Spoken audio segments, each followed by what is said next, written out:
and not tested sufficiently to find that, you know, it was causing women to be sick. There were problems in getting it removed. So we really look at all of these issues of population control and relate them in these three principles. And the last thing I want to say here is that reproductive justice as a term and as an analysis is not something that we want to take and use as a replacement for pro-choice. We didn't come on the scene with this term to say, you've been saying reproductive rights, you've been saying pro-choice, now say reproductive justice. This is actually something different. It's a broader framework for our work and for our movement building. Okay. So reproductive justice identifies reproductive oppression as the primary problem that we are addressing in our work. And reproductive oppression is the control and exploitation of women, girls, and individuals through our bodies, our sexuality, our labor, and our reproduction.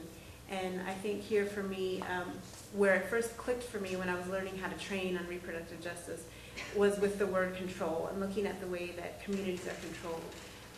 So again, it takes it outside, or in addition to the physical reproduction, it also looks at the ways that communities are controlled. And so, you know, you can insert any number of situations. You can look at LGBTQ families, queer families, rights to parent, and the way that those are being affected by policies, you know, at state level, at federal level. You can look at, again, you can look at immigration, you can look at a number of things, but any way that the community is trying to be controlled is what we're looking at. And so we can talk about historical examples of reproductive oppression. And what I have here are photos that I pulled down that are before and after photos of Native American children that were removed from their parents and taken to the Indian boarding schools up until, I believe, the 1970s. And this was a practice that somehow was supposed to be good for them, but you know, in the writings that I've read, there was just a loss of culture, a loss of language, you know, dress, traditions, haircut, all these kinds of things. And this, for us, is really one of the principal primary examples you can look at in terms of the way that communities were controlled and manipulated. We can also talk about sterilization of women of color. In Puerto Rico, almost 1/3 of the women of reproductive age were sterilized in a direct campaign that was intended for women to become sterilized, and they were not always told the truth about what was happening with them. They were told sterilizations were reversible, and this was all related to a campaign as industries were going into Puerto Rico, and they needed labor. And when you need labor and when you want it cheap, you want to have young women working for you because you can pay them less than you can pay men. And when you get those young women working for you, you don't want them going in and out of the workforce as they have children. So the way to work with this is to convince as many of them as you can to become sterilized so that that no longer is a problem. You have sort of this unlimited access to this labor pool. And so I think while it was a formal program in what I have learned and the stories I've been told, it was a formal program, and it is now sort of turned into like this informal tradition in Puerto Rican families. And my husband is Dominican. I work with Dominican Women's Development Center, and there's just sort of like the custom, like you get sterilized, that's what you do. And so, you know, I don't know at this point, you know, how much knowledge there is around that. But we can also look at Mexican women were sterilized in Los Angeles, and they were coerced. Sometimes were in the middle of labor, signed papers they couldn't read because they were in English. We're told that to take them out of the pain that they were in, please sign the papers, I'll help you with this. And there were class action lawsuits there. African American women were sterilized in the South. Native American women were sterilized in urban centers as well as in reservations. Poor women, women with disabilities, and this was all part of what is known as the eugenics movement, which was really about deciding who were people that were fit to reproduce and who were people that were not desirable to reproduce. And so all of these things sort of fall into that category. We can also look at the testing, again, in Puerto Rico, the testing of the birth control pill that was done, I believe, in the 50s. And it was tested, that was their first testing ground, and it was at strengths that are like 30 times the strength of the hormones that are in the current birth control pills that are being used. So of course women got sick. They, possibly weren't able to reproduce after that, and they were not told what the side effects and repercussions could be.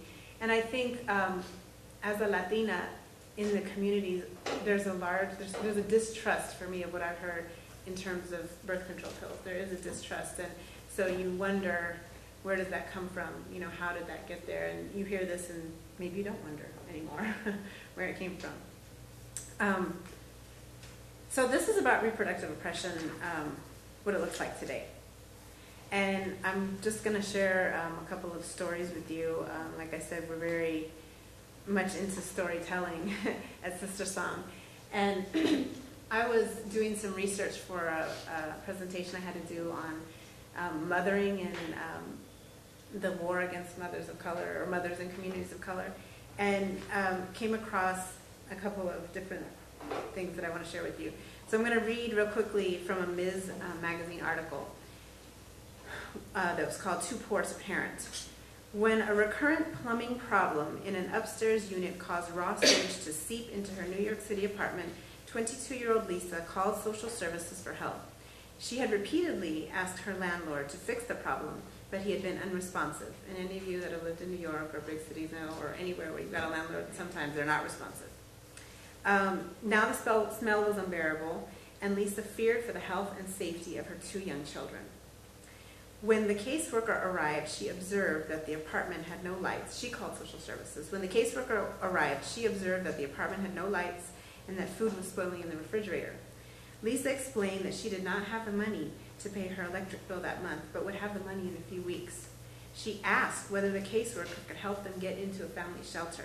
The caseworker promised she would help, but left Lisa in the apartment and took the children, who were then placed in foster care. Months later, the apartment is cleaned up, but Lisa still does not have her children. And so what we understand, and what the anecdotal information I got in New York City, was that this was not an uncommon practice. So that really what we're looking is that a poor woman, because she is poor, because she didn't have access to the education, because she doesn't have a job that pays a living wage, I don't know what her circumstances, she is judged to not be fit to parent her children. And so instead of providing that social support that she asked for, there is a removal of the children and therefore a punishment of the woman. And this is not an uncommon case. When I read this article, it also talks about how many times social service would come and take the children from school, but take them on Friday, so that the parents would not then know where their children were, and would show up at family court on Monday hysterical because their children, they had no idea where they were. The second story I wanted to share with you is about a woman in Mississippi. She's a Mexican origin woman, an indigenous woman from Oaxaca, from a group called Chatino. And this made news in 2008. She was pregnant and got herself to the hospital, or I think she actually flagged down a policeman on her way getting to the hospital to give birth. When she got there, the hospital found she did not speak either English or Spanish, but she only spoke her native language, Chatino. And she called a relative to come and translate for her. The hospital declined to have that relative translate, and instead got their translator, who was Puerto Rican. And so, as you know, across languages, there's, of course, different dialects, different accent, different terminologies. Having gone from California to New York, it's always very interesting to see what words people use. So this was completely unacceptable. The hospital called the Department of Human Services, who decided that she was an unfit mother, partly because her lack of English, of knowledge of English, placed her unborn child in danger and will continue to place the baby in danger in the future. They also stressed that the fact that she had not bought a cradle, she had not brought clothes or baby formula, also contributed to what they were considering her being an unfit mother, without taking into consideration that her traditions tell her that she is to wear her baby for probably a good year, and she is to breastfeed her baby for years. So, and we know that breastfeeding is a good thing to do, not a bad thing to do.